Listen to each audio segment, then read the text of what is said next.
video banange video evuddeyo panenkoyo kola video nga bwezivaayo era evuddeyo nendowooza waliwo abayingira mu page yange video yange evuddeyo nkoyo kola video nga bwe ndowooza waliwo abahakinga mu page eno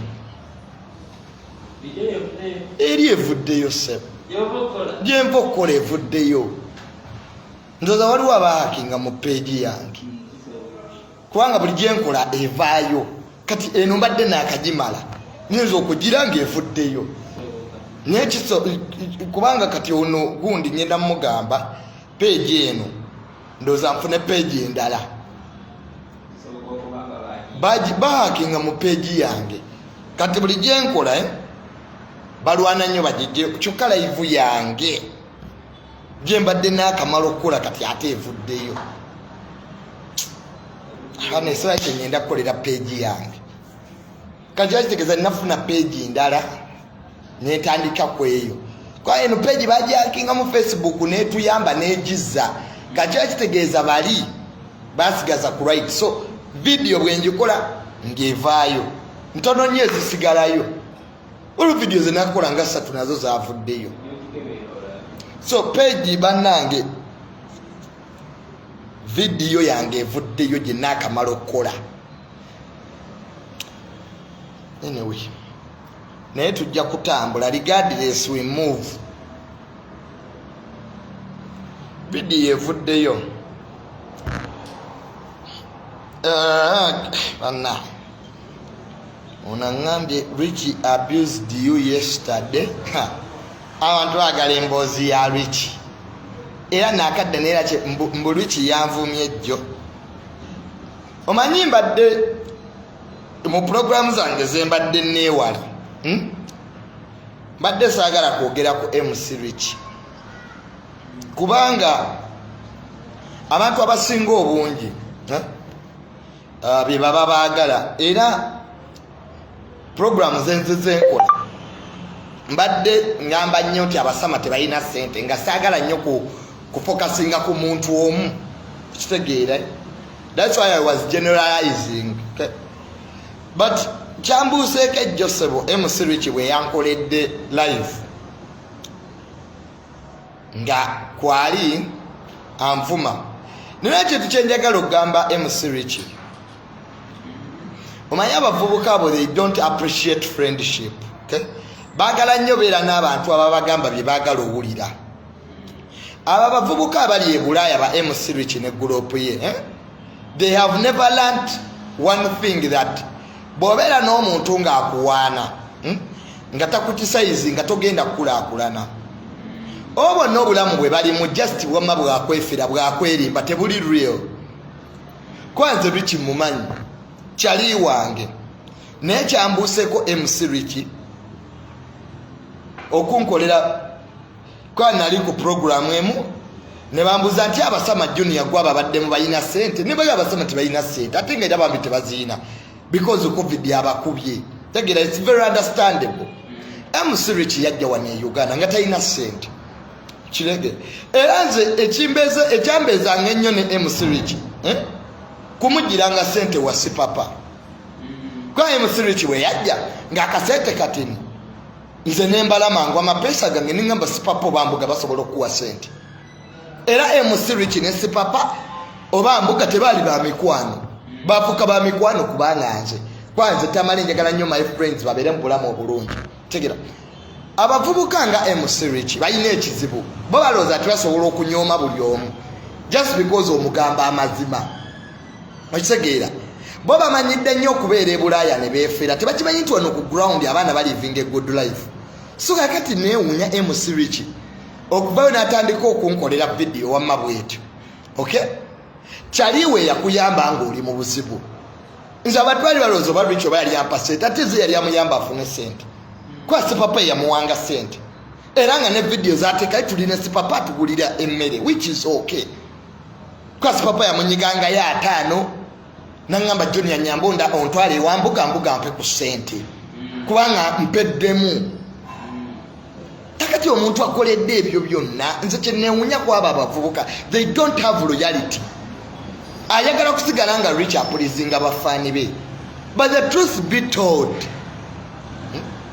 nze yagenza akoledde video ejjo nze tamale mbadde si differentiating nti nze mbadde wema ngamba abasama tebalina ssente kwa Rich talina ssente mwitegeera kakati n'olwekyo mbu yanzizeeko simanya nanvuma nga nebyanvuma wamma tebiriimu magezi simanya mbu ndi mulogo simanya biki omulogo nga wasobola omufuna akutwala ewa sipapa akuwa ssente n'embuga lwaki tewasooka kulaba nti ndi mulogo tegeera nze neewuunya abavubuka abo life Rich gyalivinga teri real era tasobola gisustaininga myaka 2 because it's a fake life kitegeera kaize Rich mbadde mutwalanga kyali wange kitegeera because ze wemvane ngati abasama tebalina ssente kituufu era Rich talina ssente n'ettaka lyalambula lyali lya Donzera lino eryemunyonyombwa aguze ettaka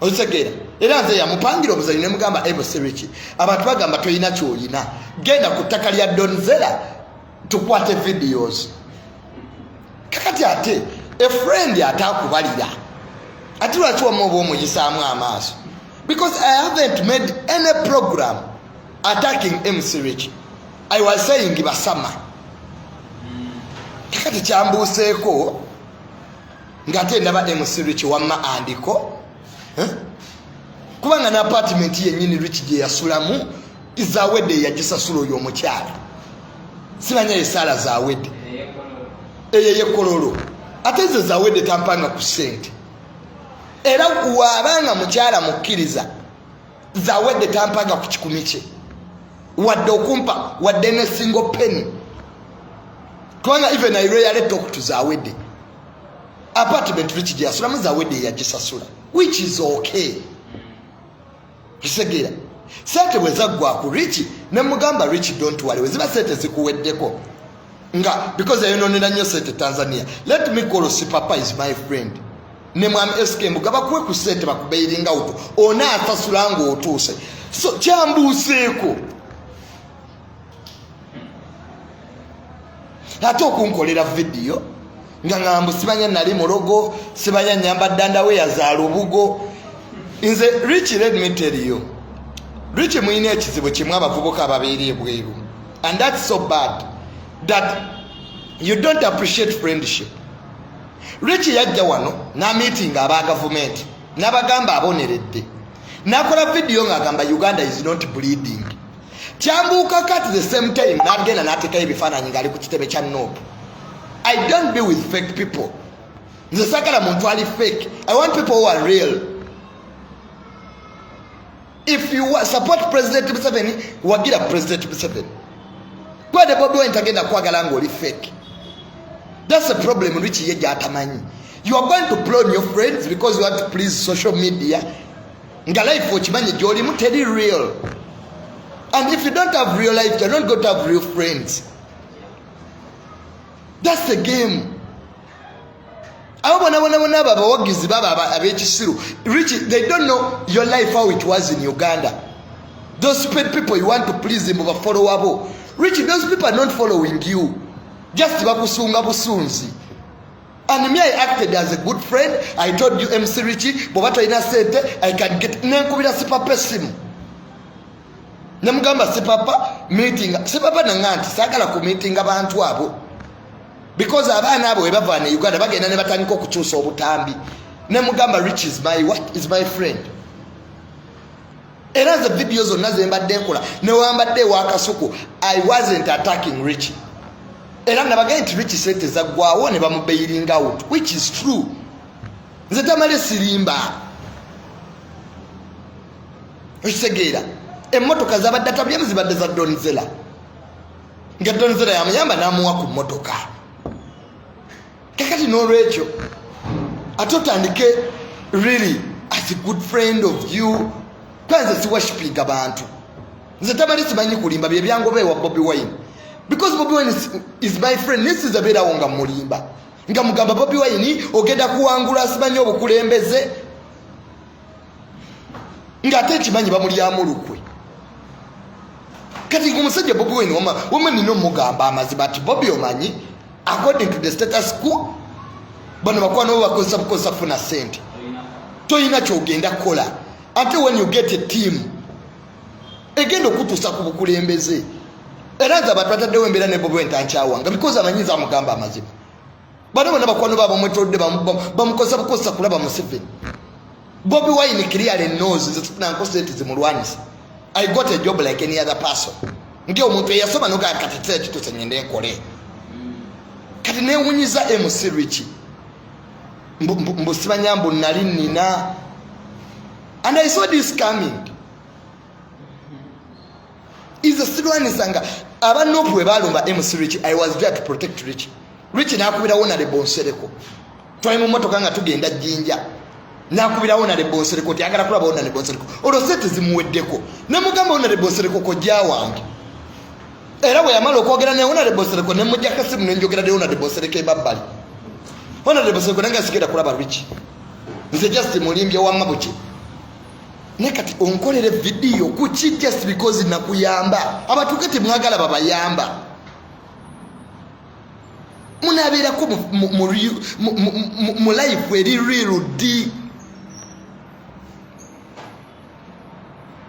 Rich ayina ekizibu kimu. He wants to please society. Mboyambadde Versace sibanyoguze eki abantu bakimanyi tobisobola. You can't be in that life. Mbusibanyambu nyenze Paris, sibanya nyenze wano. Toyina sente zikufuula international tourist. Ogenda kwewola ku bantu batuko kujemize. Be real, beat your life. Have friends that are real. Yo muntu muyambe mutwale wasi papa akuole sente. Ati mwifuchu kamanti kamani ka junior kasajja kalungi. Abantu batugamba mutuze ketta Rich. I made sure Rich ave Uganda nga ali safe. I think I did that as a good friend. Banyi nyo bali bagalo tusobola be ku MC Rich. I was there for him. I made sure he lives in Uganda well. Era tasobola kuga nti Rich waliwe yali amulumbye ko nga ali Uganda. But people wanted. Ne meeting abantu abali bagalo tusobola be kulichi baga mufaachiro omusajja. At least I met some people in security. Ne baga mufaachi. Why don't you leave this boy to be? But that's how they pay people. Because of their fakeness. Why don't you act good to people who have been good to you? Does it take any cost to understand that you must live a real life? For how long, Rich, are we going to defend your lies because they are your friends? Topunangaya gamba mazima. You must have people who tell you the truth. If you could have apartment cost manyo tade osimanya washing machine, what a deal only the washing machine. Or tulamu deal yerimu. Or what in a washing machine. Musanya mbala Versace. To me that's nonsense. I don't live my life on items. Items disappear, reality stays. I'm a man of truth. I don't defend evil, and that's me. So, twagenda wano mubala ku coffee bar. I'm not doing mwengeta yagala gusaswa. It's me who paid for that bottle. Because it's a time I still calling ya be mubala because I have a name to protect. Inzaya mufuniranga zi Uber. I wasted my time. Naino kubera ku mulimo gwange nengama tumune Junior, I'm a good friend. I can't leave MC Richie. Okubera yeka because Uganda njimanyi mpologoma, anything can happen to you. The good thing your sisters appreciated. Baganda beba appreciating.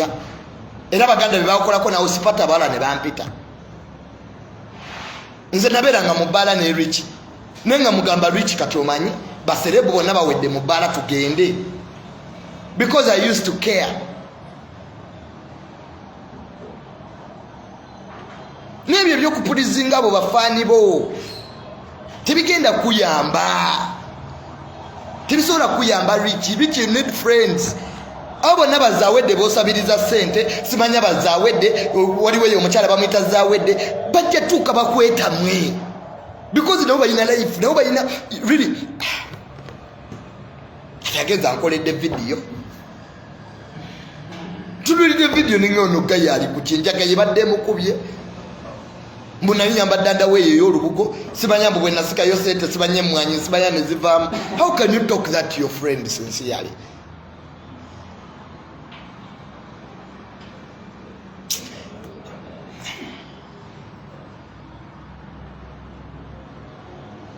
And then tomorrow then you come and you want people to help you. Everybody knows everybody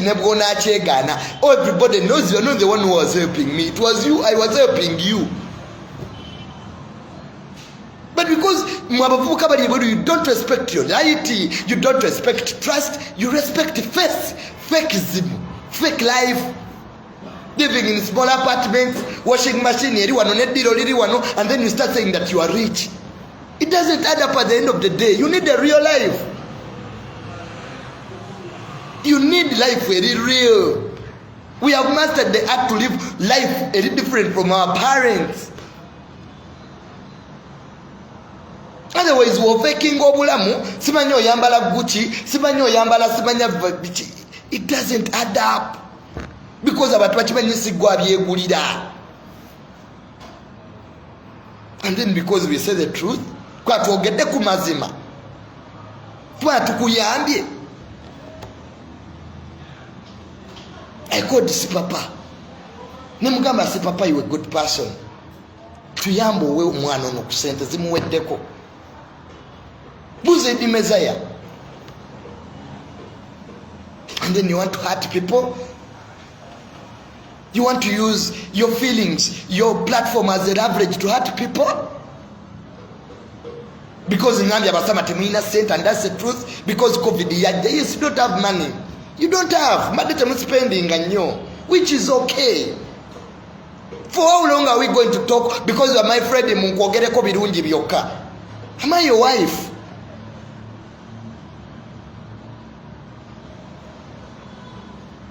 I didn't know that. Really, that boy can even hurt me to wake up any single day to talk bad about me. I didn't know that you can wake up any single day and you start talking shit about me just because I have protected you from day one. Abantu wano bali bakuvuma ne munkubira essimu nani n'oyo simanya ye IGP. Has IGP ever given me a single coin for defending him? I did it. Everybody knows in every videos which I kupeja Richie how I was defending Richie. Okupe mitwalo 10 eja data.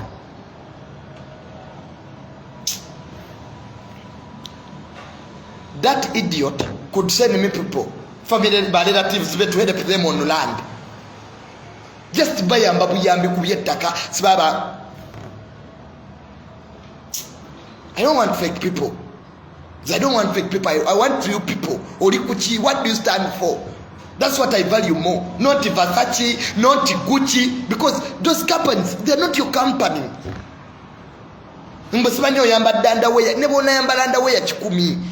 You still elect, you will come, and that's what matters. Coming. Does your penis work? That's even if you put on which brand of underwear, it doesn't make sense. It remains an item. I don't want to engage myself in this war, but I'm ready for any scenario.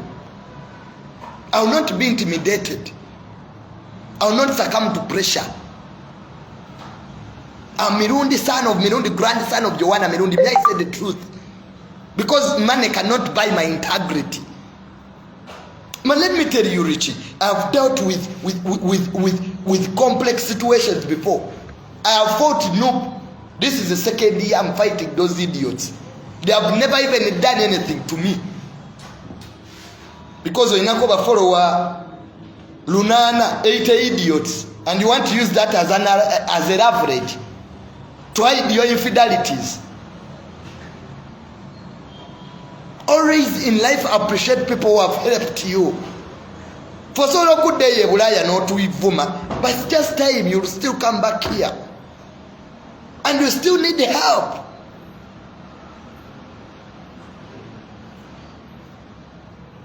Nze di Messiah mukwano gwange nenze mugamba. Bano bonna ba wisdom kai they are my friends. Okay. Nange sebo bampa ku advice.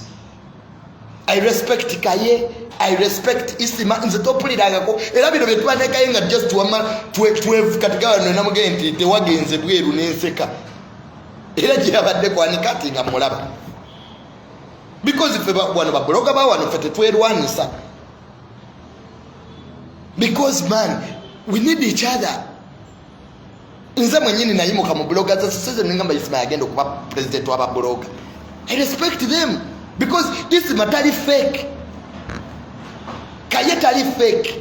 That's why people follow. Mababloga bebweru just because mbukubaga mbo okudeka video nga ka washing machine wakali.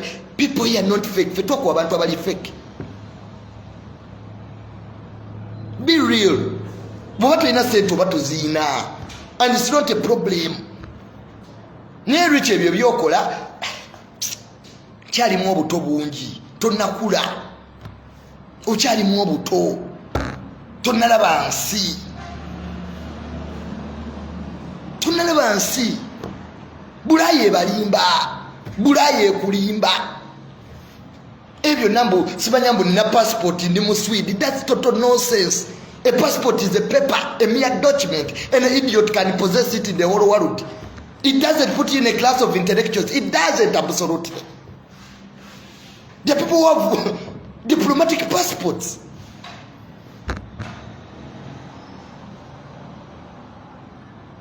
Because really I wonder ozewa not innocent si papa kuwadde sente kati bwali ba mikwano n'embuga. You became friends because of me. Before I take anybody to SK Mbuga, they saw you because of me. Richie, si papa n'embuga bakulaba kubanga nze because they trust me. I can't bring a crook. Otherwise, the set is already okay. They don't people, why don't you become appreciative for just a second? It's okay to please your fans because they don't know who you are, but respect people who know you.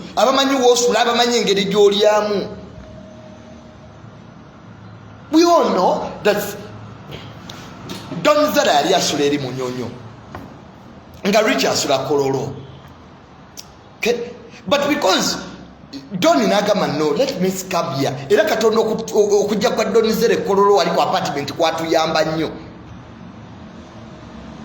Because ye yatuwanga kasente nga Don yatusindikira Don amala kutuka jalaga Rich ne bamusindikire motoka.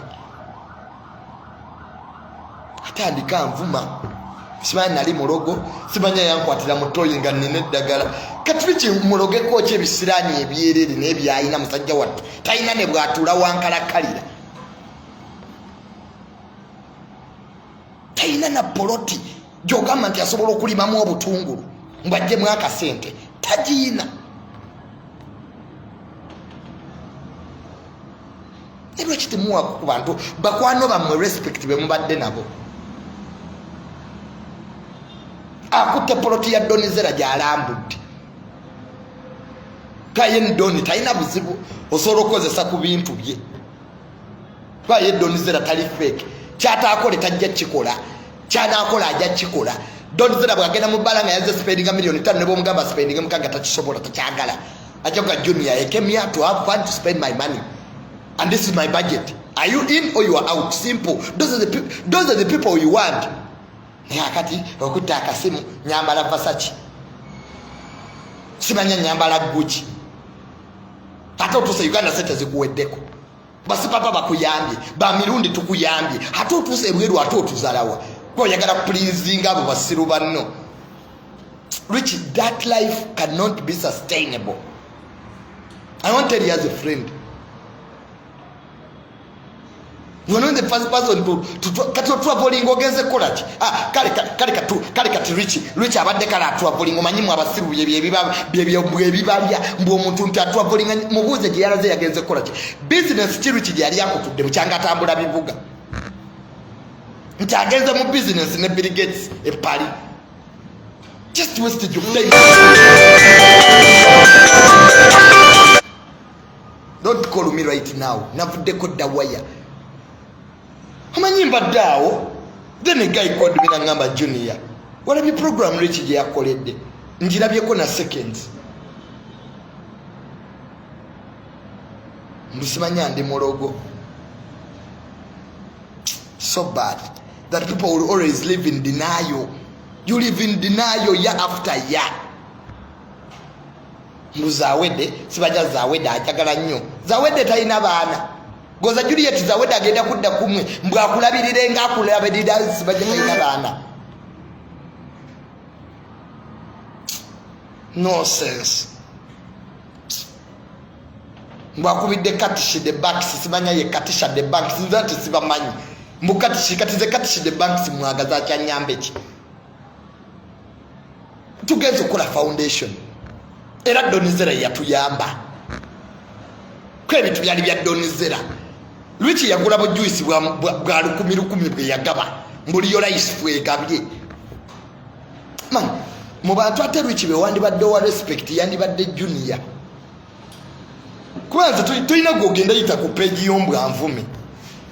Ebyo badde okola sibanyamba ompite. Ze nkulwanidde entalo lwiki ompita nvume noob.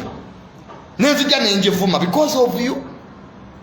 But that's how you have managed to pay me to go to media to andiko government richindi mulogo tewa family endogo. Abantu ngate muswala rich you met my father. Abantu muli bazibu. Why does social media make you to change? My brother, you are bigger than that.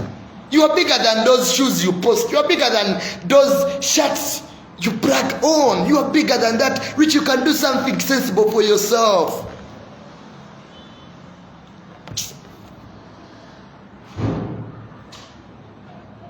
This is unacceptable. I can't believe that people use my patience, my love, my care, and they use it as a weapon against me. I can't believe this. The person everybody saw, Richard, was there for you when nobody even wanted to associate with you. I stood in the line of fire to protect you when people wanted to hurt you here.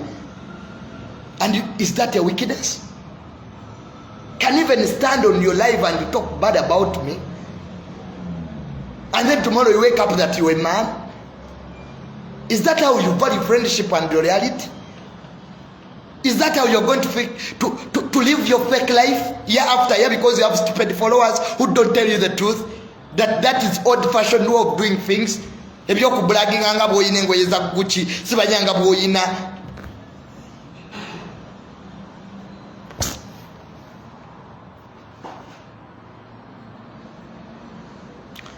Okay.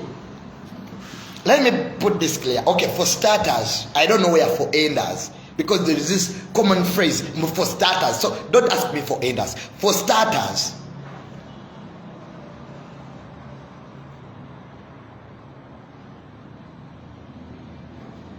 people are not bad. It's just how you relate with them.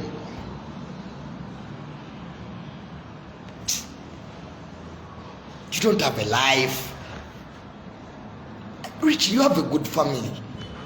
And I met them. They love you. They are good people.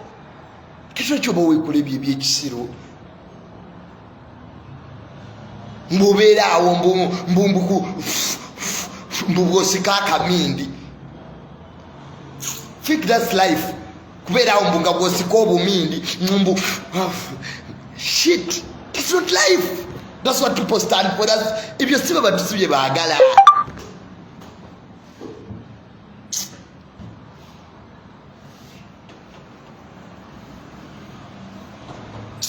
But why do even I blame Rachi Nkunenya? Because we are in different classes of life.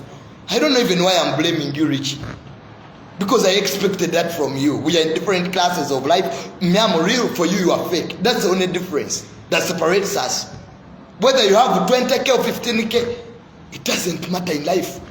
Never rumbu yebazina of the 50k, but they are nobody. What separates me between me and Richie? Okay, I might be in Uganda. Me, I have not traveled. It's okay. That's not the continent that differentiates. The only difference between me and Richie, we are in two different worlds. One is a fake person, the other one is real. Period. Conclusion. Or you are fake or not real. Simple.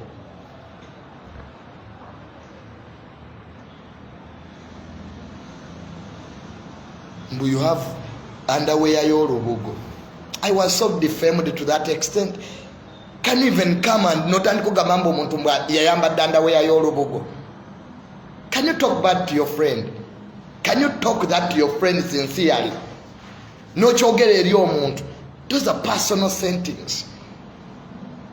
Ebintu ebiri personal because in Bujuni abudo nagamba abasama tebayi innocent. Me, I'll never be fake. I'll never be fake. You love me the way I am. I don't have to compliment myself people to love me. I don't stand on that. I'm a man of principles. We disagree, we agree. I've never sent my friends to abuse anybody. At least that you people who have been following me, you know. The only person I discuss is Bobby Wine Banga Mataringa. I come here, I talk about Bobby Wine because you know why we talk about Bobby Wine. Bobby Wine matters.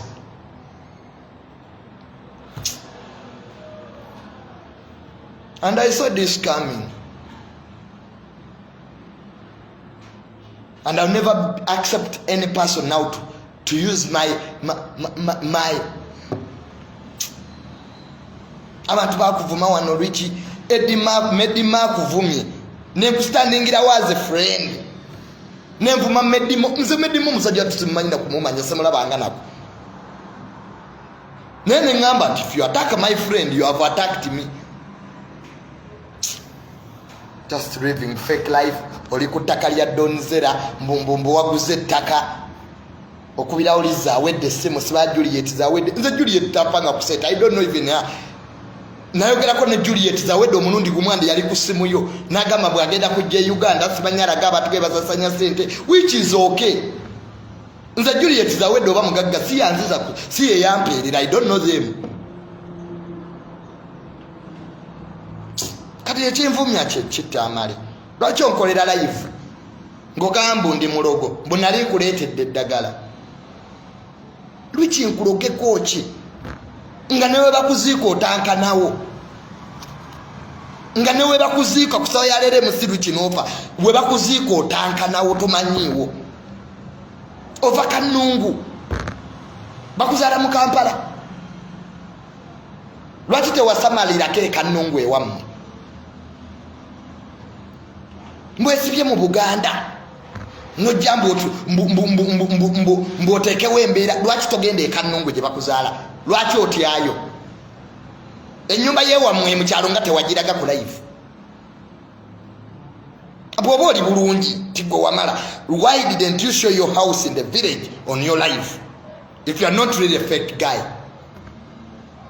man ebyo olina olowoozaako va mu bintu byekyana ekito by the way ebyokuddawo ne weeferaafera nze manyi ojaleeta bapengepenge banvume nga bwokola simanyi obakyaze banvume nze kugamba as a friend you made a video nga nkuvuma people know people who have been following me they know I have never abused Richie and there is no video joyinza kujjayo nga ngamba Richie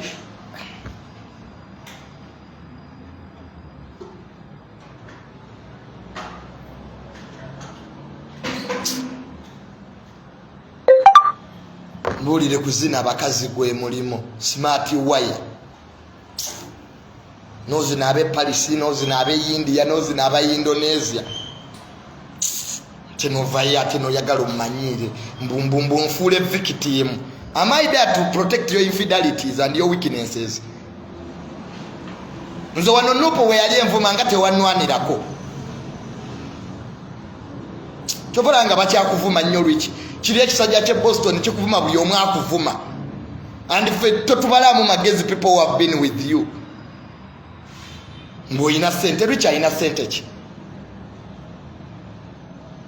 just fake nensi ne mudde ye Bulaya ne mwerimba okola $3 eyagala manyira abantu balitudde ku misaala gya gavumenti.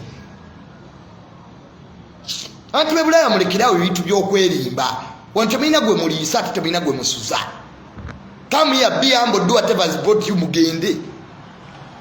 Ffe tulina wano abagagga bangi bali Ebulaaya. Buli wolaba omuntu ali mu kamera talina ssente. Abalina ssente tebaba mu kamera. Nkola minisitule ya landi ziruki aleeta ekyapa. Wadde ka 6 ku 7 akajjeyo ekyapa nkikebere. Ati kati byayagala. Talina wadde ka 6 ku 7. Wadde sentimita 3 tuwadde bayinza okuziika akali manyage.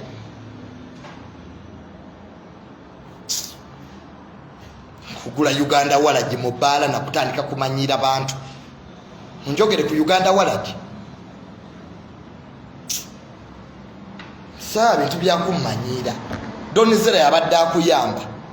Mbo tiketi mbo nakyusa tiketi. Lwiki tiketi wagikyusawo? Tewalina sente nakuzoza gwako n'ogenda. Kwesyo nali ekibanyira toyina sente zikubeza Uganda kumala wiiki. Sagate nawo tweferereko. Tewalina sente badonizera bazina bakyaliwo.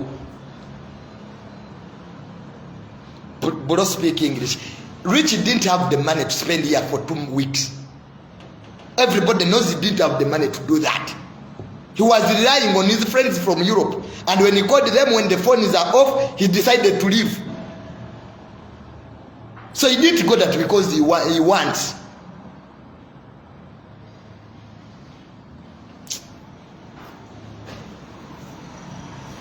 Bajja wano Junior njagala ontwale wafande muhozi. Junior Bulaayi ennemye. Bwe tubakolera appointments ne balaba abasajja badde lyate kutuvuluga. Yali yagala kulaba Jeno. Buli musama ali wano Junior njagala ontwale ewa Jeno. Junior njagala ontwale ewa Jeno. Bwe tumala bikolera appointment ne babiwa sente nga bidderi bitumanyira. Ebulaaya mwina sente kimu. There are only a few people who have money in Europe. Nze ndi mudaaki. Ni mudaaki. Mbwamwe Black Dutch. Ngali omulabye we Black Dutch. Bintu byakwezinga zingeje Bulaaya timwina bya makulu bye mukola mu kifo ky'okudde wamwe mulime ebijja amalaruge wamwe gagwa mudda ennyumba ze wamwe mu byalo zigenda kuba banyamwe owozamwe Black Dutch. Idiot. No sense. Black Dutch ndiawo. Mbundi Paris obogenze kola yo kikuzira bakazi. Smart wire. Tewaliwo ekirala. Bye mubivemu mwe bavubuka mmwe. Byo kujjano ne mweferera mu ggwanga lino. Abali wano babasinga okuba obulungi. Okuoli mu apartment washing machine. Rika akola live nga washing machine ye muli wali. He has 1 bedroom. Telina divided. Rich asula mu 1 single bedroom. Jenava mwedda. I have a 3 bedroom apartment. Niwe byokwata akasimu ko nga washing machine eri wali ebikopo biri wali mu mbirizi kondomu zeziddako wali taliko tukanti oli mudaaki.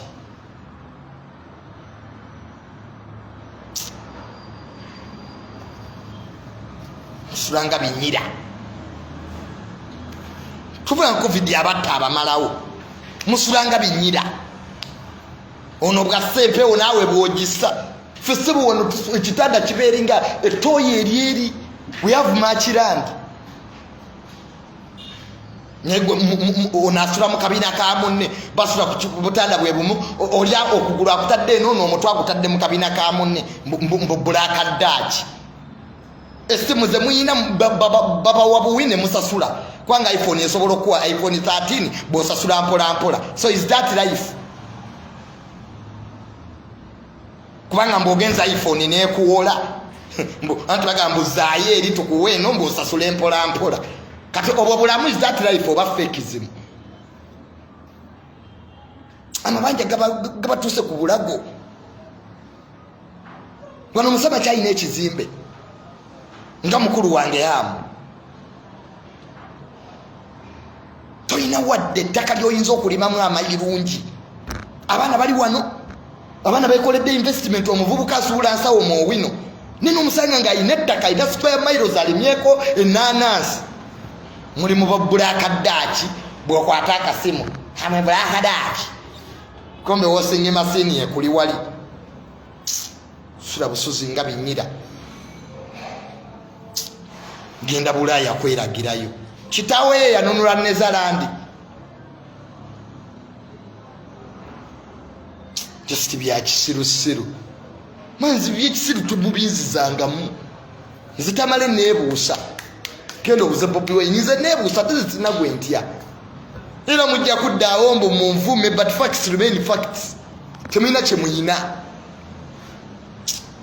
ngotuno yono ali mawale kibanya ali mawale which kind of name is that mbu ali mawale can you name your son ali mawale you were disgrace from the name oli wano omanyira Kulusuumu omanyira mubba wa Kulusuumu kwa omukazi wa musaba n'akumma omugezi muzata yali tannafanga ekyo kyali mawale kisaba Kulusuumu mpaako bwe yakimma kyabijjeemu empalana babeereyo South Africa kuzina bino ebikazi ebikadde mbombo we are investors investing in what mbwali mawale ayogedde when has your opinions started mattering in this country ali mawale just kwa buno obuvuka bwa YouTube nabo tebina byo bituwa and let the UCC by the way start regulating YouTube if you can't bring people that have substances shut up kwata chikamera kyo kizeewamu mbwali mawale has given his opinion gwayogerera kibuli mbwa mukazi ekitibwa kya Sheikh Muzata akijjeo because yakusaba n'akuma Elias Lukwago Lord Mayor nkutumiddeko nnyo kwoli ono taata wange Elias Lukwago taata wange Lord Mayor taata we ye Muhammadu Mirundi muganda wa jjajjange Mirundi mwemuloza abantu besibako bwesi the Lord Mayor is my father taata we muganda wa taata wange ati mwebuza nti lwaki Mirundi bahamu basiraamu ate mwe muli bakatuliki jjajjange Mirundi yakyuka bukyusi netwalina kuba basiraamu kuba bali bamuganya obokuwasa oba omukazi oba omukatuliki but we are supposed to be Muslims so Lord Mayor nkutumiddeko nnyo nze mutawani Mirundi nze ndi musabuzi nze nsabula buza President Museveni oba omulimu yampagwa kinali muli bubi His Excellency nze yampa omunokwala ndi muzzukulu we golaba nkola amuwakinga online mbutamale mbubandabe mbuli kumacha mbunyambadde akasuti mbuzunga ku office nze tamale nasoma week emu nkolera waka je mirimu gyafa abasoma mbubandabe mbunga ntuyanye ebyo mwe bavu mwabakeera okutuyana olinya mu taxi mbu osibye obusuti mbu every day you are supposed to go to the office I work from home I'm a technocrat bajja kusiga covid government is okufirwa dunia nganza ayogera amazima speak English gwajagira bila kwa Aljazeera gwayagala ebyoluzungu eno si Aljazeera linda ko kwa Aljazeera bajjajje ko kyosiza program zange bazitekayo kwa Aljazeera buli lwakuna gendo ofune interpreter tomalako mirembe if you want English wait on Aljazeera they will show it tomorrow. Don't waste my time. Mbwali mawale mbwayogedde ku Kulusuumu ali mawale opinion zo zatandika ddyo okubatalinga mu ggwanga wabba sente za Bobi Wine alejidire mu ali mawale ne Bobi Wine bayawukana musajja omukulu muli myaka ejimeze envi mu kifo ky'okukolerera abaana bamwe muri South Africa mwasaamirira South Africa eriyoki mwabakuuma ebirombe bya gold oba bya diamond what is there in South Africa eja kinzo kuza nza mu South Africa mwamanyira ddabamu bwe nava mu noopu mu opinion zamwe mbu Junior ambu yabadde talina kuva mu noopu akuuma ebirombo ina kyo ngamba kiki kyemukola South Africa okujja ko obusawo Buganda n'okuuma ebirombe bya gold can I go mining ayakumanyira nze nyera mining oyinza okumpa esururu ntamale gendo o mining aga bintu bya kutumanyira musirikeeko nga tuwogera sitoyina kyo ngamba na mitu ja President Museveni ne Bobi Wine toyina kyo ngamba gwembuza ye Ssaabasajja Kabaka amwe technocrat ani mwangamba nga ndi jobless nfuna omusaala gwa million ezisuka musatu n'allowances ng'ojjo manyira tamala mu arrogant. I'm not where I am because of you. Mbwali mawala ayogera ku Kulusumu ate Kulusumu ne Akulamu oyo omuvubuka Akulamu family yabwe y'amaanyi. Oyo omuvubuka eyayagadde Kulusumu ajati Akulamu family yabwe y'amaanyi ina muganda wabeera Canada. Nze yanyigayo lwe twalina ekasuku wano Kulusumu ne mbawe ne batwala wano ku jikoni nendi ebyennyanja ne India. Ati muganda tamale njagala nnyo ebyo bwe banyigayo akasente bampayo akakadde oyo muganda wabeera Canada banyize tamale sirimba yampa Canadian dollars nyendo zivunjisa ku Forex Bureau nga zivaamu million emu eya Uganda. Kimala era nanga junior nkwagala Canada.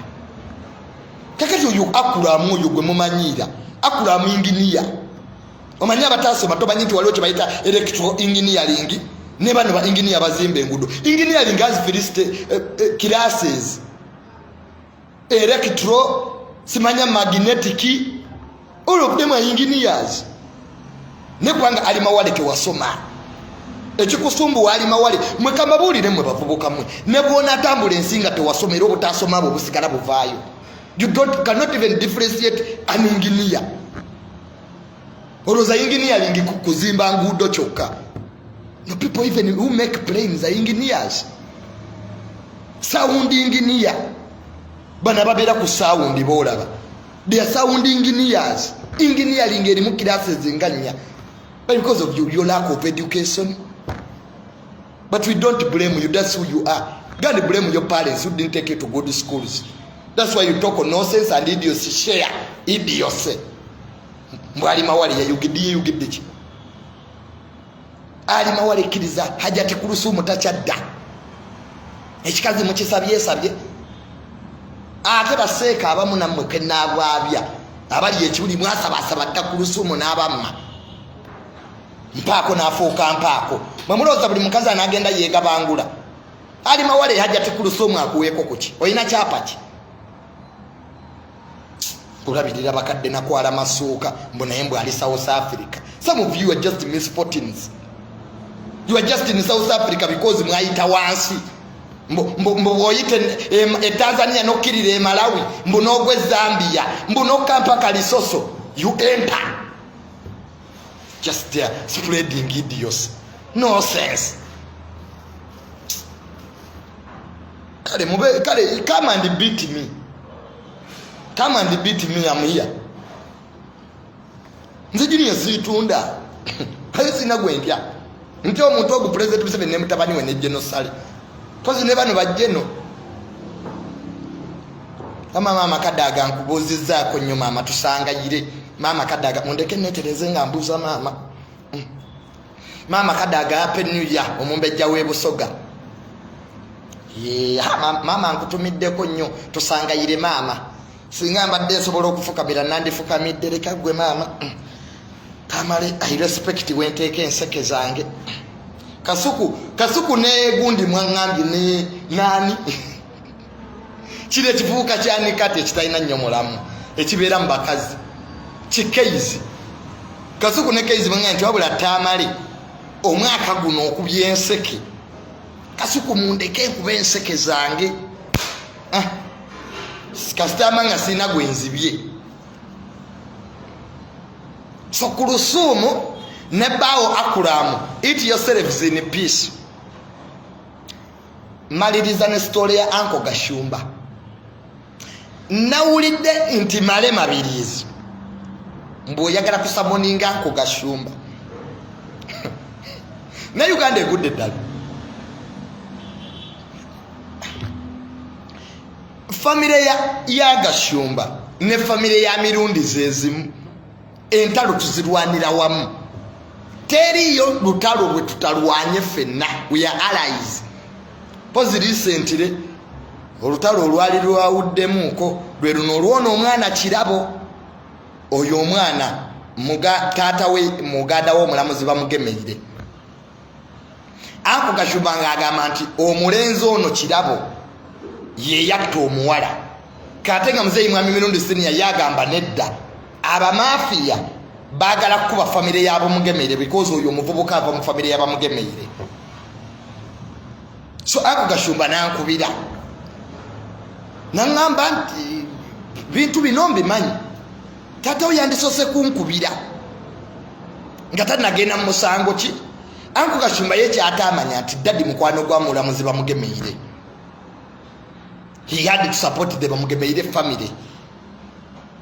What they up to now safu na conclusive oba ako Gashumba ali muto because ako Gashumba yali agenda nga mu court na yo mulamuzi yali musango gwe yali ayogera ne daddy yali musango gwo oyo omwana yali alese chaos mu Uganda desire mirembe ye desire kirabo nga bagati yatta girlfriend we emyaka 5 emabega but omusango ogwo gwe gwali just wamagutu awudde mwakati ninga anko Gashumba ne daddy ba mikwano nnyo kakati anko Gashumba funa peni n'olupapula wandike ebigambo byange akitegedde kwira mukama engale z'amaanyi ategedde byenjogera kwira mukama engale z'amaanyi. Anko Gashumba wandika bino. Anko Gashumba oli musajja wa amaanyi olina following tolinya mu kooti. Anko Gashumba tolinya mu kooti bali mabiriziga kusamoninga atya kooti bwe kuyita genda ne mabirizi bwa kuyita mani mabirizi amanyira mabirizi watwala kabaka mu kooti ne tusirika notwala president Museveni mu kooti mabirizi LDC wajigwa tolina lawyer. You are not a satisfied lawyer. Anko Gashumba kote pino lupapula nchimanyi kuoli tolinya mu kooti ejjogo ly'omwana we mali mabirizi limuggwemu buli awulira Teddy Naluswa mukazi wa Pastor Bujingo omupya ye makula mwamwe n'abawulira nti mwocha ayagala Teddy Naluswa mugende mu muwase bamwanda wisdom kaye nakugamba kaye mukwano gwe lwaki towasa Teddy anti okyagala nnyo kiwolereza si mukazi lwaki omusiba ku Bujingo gaye muntu takyampomera because wame bitu ya love ya sweetness akuwomera gwogenda naye si byakwekaka mbulutalo mbontuyanireko. It's about being sweet. Ngo omuntu bagenda nagola chocolate n'atamuwomera n'amuwa omulala n'abakazi we bali mwemwe n'abaagala Teddy Naluswa is free of charge. Mwana kaye male mabirizi ewuwe waggule naye makula Susan Makula ye muka Bujingo omupya kyagale kigane genda wetugire ku munyanyi mwe mwasoka nabo be muyina abamu obwenzi musiba maloji mbona mwe muwendo woza yamwe bino bise lutalo obise byakwepa apatika ku bantu omuntu agayi wa no longer sweet for me. Have the moral authority to go away. Olaba omuntu anwa soda n'amuwanda soda awomerera olwo omukazi. If you can take a soda which is sweet n'omuwanda do soda notawoma, what about a woman? Bana mala kwetta Pastor Bujingo lya mukazi wo mirembe. Enjoy your woman in peace. Twakiriza you are ready to lose whatever it takes to be with Makula. We are buying you. We are also eating our women in peace. You put your nose into people's relationships. Are you educated? A relationship is a sole responsibility of an individual. This is not a campaign. Everybody's opinion Bobby Wine. This is a relationship, a private affair.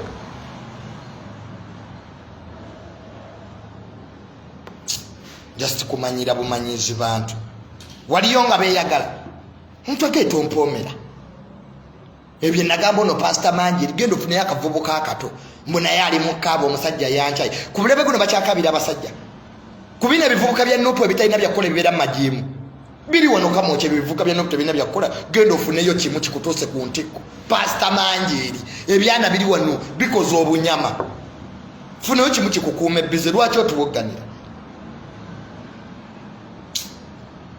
Omuntu nobanga otuse myaka 5 oli mukazi nengera tonnawumula owomeddwa okuva ku myaka 17 owomerwa Aren't you tired of coming and going?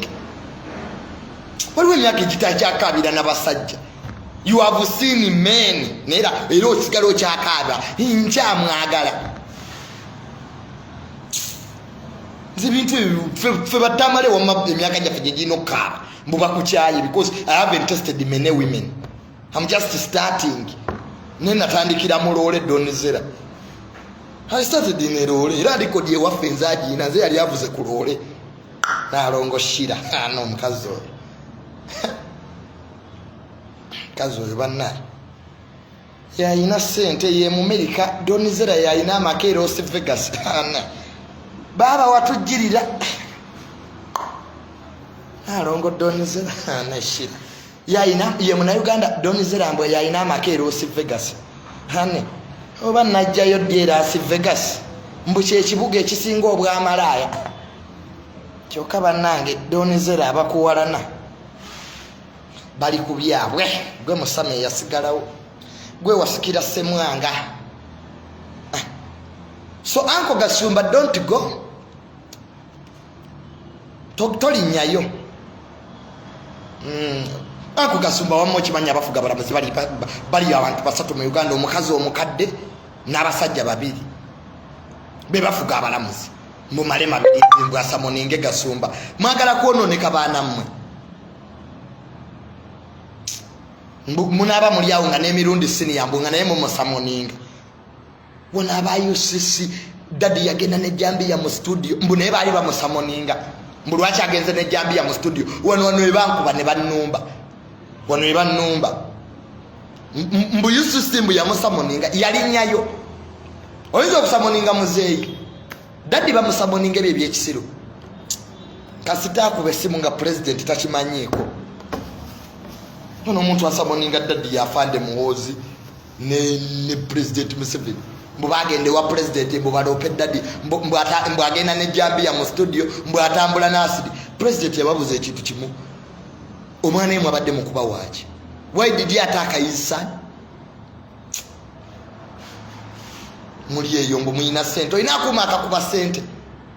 So maliriza ku Lusuumu Hajati ku Lusuumu ne Akulwamu namweraza amapenzi nabadde mbatudde kumpi naye nga nange mpulira ekinyegenyege kinsiiwa bwe mweriisa. Mukazi ku Lusuumu bannange ewa amaanyi. So Ali Mawale oba Mawale Ali kyonna kye weeyita excuse us. So obubaka bwange mu butuufu obwa MC Rich alekerawo okunnumbagana tosisinkana olulala amannya azetamala emirundi Junior muzzukulu wa Yohana mirundi atatya biduduma always prepared for war is my motto. Anybody who dares wins. Atatiisibwa luno olutalo lw'omumwe ffe famire yaffe obugagga tubujje kuwolokosa wano mupepe. Can you antagonize the Mirundis in the battle of the mouse? Ffe obugagga bwaffe bwonna tubujje ku mupepe wano pokopoko popo.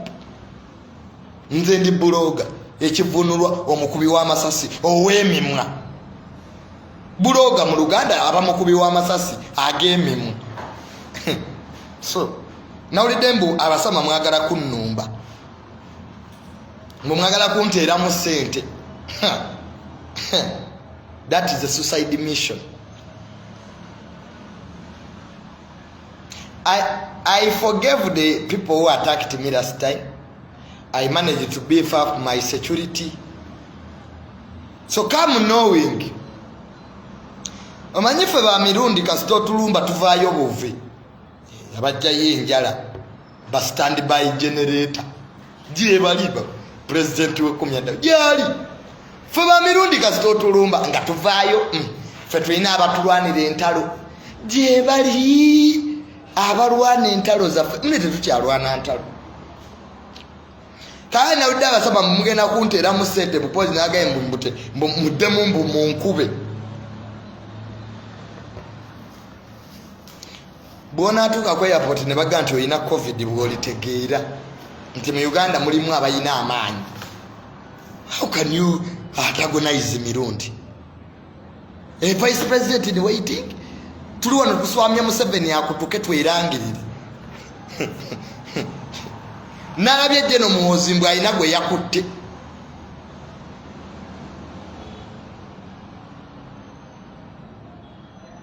Jeno Muhoozi alina gwe yakutte yabaddamu.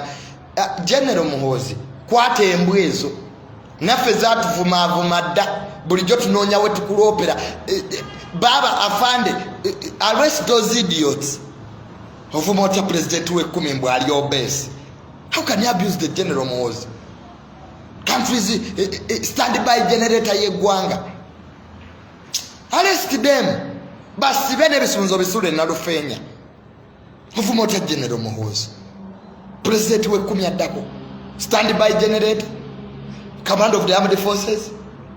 The supreme law. Mbukoti mbwe yewandika. Nalabye abalamuzi muwandika mbwe amulerizinge. Yaganyi. You talk law. When has ever been law in law? Mbukoti aziri. Ngabwe yaragira batasegerinya ngate bamuta. Abuse. Kanakana ke yekolera. Gwe yekolera tetukwita. Nebuona avuma otya mbononya Museveni simanya akakana ke yekolera mukanonya president Museveni mbwa akawesete none baluwa yako je nalabye tebajja kuyita. Jakana Nadduli yavumye Bobi Wine. Jakana Nadduli ne baba Jakana wavumye Bobi Wine. Nemwe bavubuka mu abanopo nga maliriza. Lwaki mugenda mu wakula entalo? Nadduli haji Nadduli musajja sibwamu ekitiibwa. Musajja mukadde. Asitusa avudde luwera agenza akusisenkanye Bobi Wine. Omwezi tekunnayita muli ku mutabani we muvuma. Jakana Nadduli abadde tavuma Bobi Wine. Olutalo lwonna lumadde ku government. Kati mwabadde muvuma waaki. Ne baba kyabawadde level. Mbadde naludde okulaba omuntu awa nopo level. Jakana Nadduli yabawadde level. Yabuuzizza Bobi Wine ani yakulonda. Okutula n'abagwagwa be 10 ne bakuwa nti gwe president wa Nupo. Kiba kitegeeza nti Abannayuganda bakulonda okubeera president wa Nupo. Banne Jakana yakubye Bobi Wine. Namugaa nti Bobi Wine sikunenya entegeerayo. Abo bakwetoolodde bennyini be balaga entegeerayo. Nze sikunenya. Banne Jakana kyakubye Bobi Wine. Point ku point. Nga tekivuma. Omanyi Jakana kirooya. Bane Jakana Nadduli yakubye Bobi Wine. Genda kutamani ku TMO eyakankaka olabe interview eyo. Ne kimugamba nze Jakana nkwitesaizinga Ssaabasajja Kabaka empologoma ya Buganda. Impulisizinga President Museveni. His Excellency gwe Bobi Wine oyina kitiibwa ki? Nanga agenda ogiradiyeeta kye kitiibwa ky'oyina. Awula Jakana yakubye Bobi Wine. Eri interview yabadde marvelous. Ekisajja ki baba mutabani wa Nadduli akuba. Namugamba Ssaabasajja Kabaka empologoma ya Buganda. Ne president afuge eggwanga lino General Museveni tuba gwe Bobi Wine gwanyo oyina kitiibwa ki? Mbugeto gradiator. Namugamba gradiator ayina kitiibwa kya Bobi Wine yagaye mbu kitegeeza kazambi. Ne ngamba omwana Jakana. Ne ngakuba wonyaawo. Tabula ti Junior Nsabula ne Jakana akuba. Kivubuka banne kyakubye Nuupu. Nekyekamu nekibuuza naye aba Nuupu waliwo ekiseera kwe muba nga muvuddeko nga mumaze okunenjaga nga temutegeera bulungi. Kyabuuziza Nuupu nti eriyo ekiseera kye muba nga mumaze okunenjaga nga temutegeera. N'abuuza Bobi Wine weesiba mu Buganda yakusindika. Ne bamubuuza Jakana Bobi Wine yakubye oluyima naga tiajja kubeera nnyawo ng'alunnuuma. Musimanya ayimba ebiyimba nenge eggwanga talina gy'alitwala. Bobi Wine nadduka ku page ye. Omanyi Bobi Wine kasita omukuba adduka ku page. There are very many types of propagandists. There are 3 classes of propagandists. Nemanya ekisajja kimukubye fadda. Bobi Wine ekyana kyakubye. Era Zemba wa Nuupu temuddamu kiggulako lutalo musirike. Kwa Jakana Nadduli yagaye nti taata wange yasituka n'agenda emagere n'amulaba. Bw'aba amagezi ge yamuwa Bobi Wine teyagatwala kati nze kanga muwe. Bw'aba yayisaamu taata wange amaaso ku magezi ge yamuwa banne Jakana nali sikwagala naye wankubidde Nuupu intellectually tewavumye tewawemudde ate kyogera mpola nekigaga n'amateeka ge nasoma si bidoddo nti bidoodo anti bali badoodoma budoodomi kimanye Oluganda nekigera Bobi Wine omwana yakubye nze nadde naludolawo omuntu akuba Nuupu kyage nti Bobi Wine simunenya magezi ge kuba abamwetoolodde boogera kinene nnyo ku ntegeera ye awe nakomye okutegeera ne ŋŋamba Jakana 5 Nuupu 0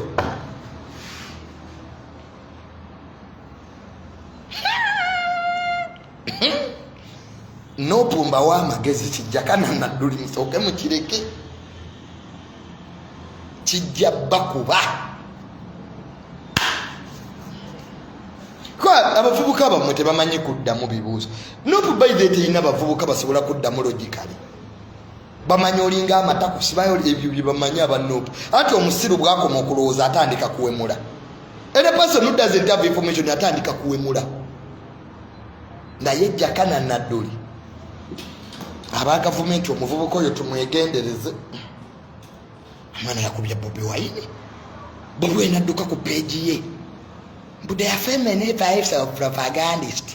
They first kill us as the people who want to come near me and then after getting attention nemanyi oluzungu Bobi Wine lwe yawandise ku page sirulwe lwa Lubongo ya Lewis yawandika bwatyo oluzungu lwa Lewis era nze nabisomye ne ŋŋaha ono Lewis yabiwandiise bino kwa Nuupu nomala okwata abavubuka ba Nuupu n'obatuuza mu kiraasi n'obawa ebibuuzo by'oluzungu nga Lewis omugjeemu profesa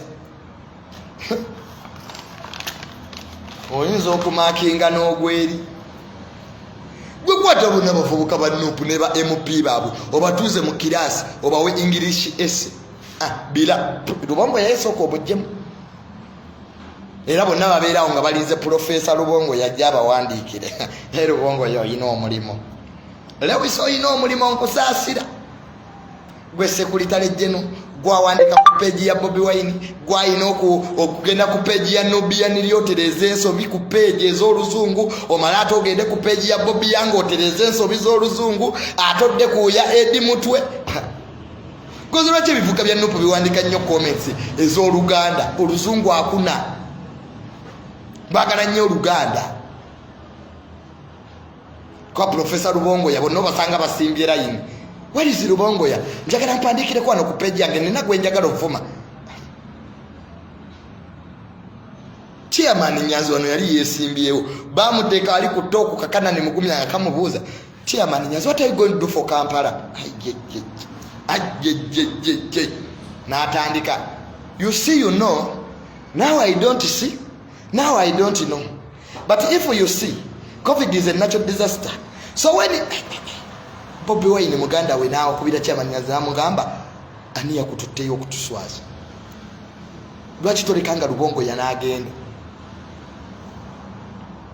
pazi nesennyonyi naye abitegeeramu naye abasigadde muli mbutoyina kyotugamba simanyi olinga amatako simanyi oli ebyo byemumanyi ebyo era we mbalaba nonga mu comment nze mmanyi ono simu teyagiwadde Lubongo era wano comments za Nuupu zendaba ez'oluzungu manya Lewis sitawana kuvuma mulala buli wendaba omuvubuka wa Nuupu nga wandise oluzungu manya Lewis yenna omusanga ali wali mu office yalina amasimu nga 10 bw'awandiikira Nobia niri bw'awandiikira Dance Vibes ate ne Bobi Wine mukama we naye ayagala kalana kale ebizibu bya English luzungu kale kanjikomyawo tusisinkana olulala abanyize ku video eno bondaba ng'ewuwongo banga sirya mumo siri mutabani wo so MC Rich bw'oba ogenda kundeetera abantu banvume anti gwe toyina bigambo manyi katojayita penge penge ani awo gwogenda oyita omulala anvume I'm used ani awo bw'atayita penge penge agenda yitaani ayinawo bikyali byawo ebigwago gwagwawo ebiri awo Netherland mbu byagenda yita mbu bivume junior we are used kwa nange era obadde ompita n'envuma so I know your games nze abadde azikubalira so you can't fight your teacher aja kuyita andamani ddaku oba gwogenda oyita nvume simanyi naye nga amulwedde endinze bye munanvuma kuba era tewali kipya byobadde ovuma edimezaya era byogenda okunvuma lwiki talina byavuma abantu yabeeraawo gundi mulogo siba gundi ayina esaati emu simanya gundi ayina engatta emu ebyo byetwalimu mu high school musimanya gundi ayina esaati emu simanya ate oli underwear gyayambala simanya si ya Versace simanya oli engatto gyayambala si ya Gucci ebyo byali bya high school ebya primary emusirwiki byalimu byebivumo bye byakyana kito ye bimutwalira obudde ye Gucci oyinza okugamba yajjajjaawe mu kampani yagitandika musimanya ate oli talina iPhone simanya ate nze ndi mudaaki mbw ate nze nagenda e Paris ebyo byavuma lwiki byakyana kito childish stupid idiotic sentiments. But I'm ready. It's up to you. My brother, this decision is in your hands. You attacked me, I didn't attack you. I was on Kasuku, this program, and I was so specific. I said Dibasama without differentiating. I said MC Rich Musajja wange naye yajja no sente zimugwako ne bamusindikira. Which is okay for now we run out of money. Ne government wanne waliwo wetukanga sente tezina. Negenda ke bulaya yewole. I didn't say something bad.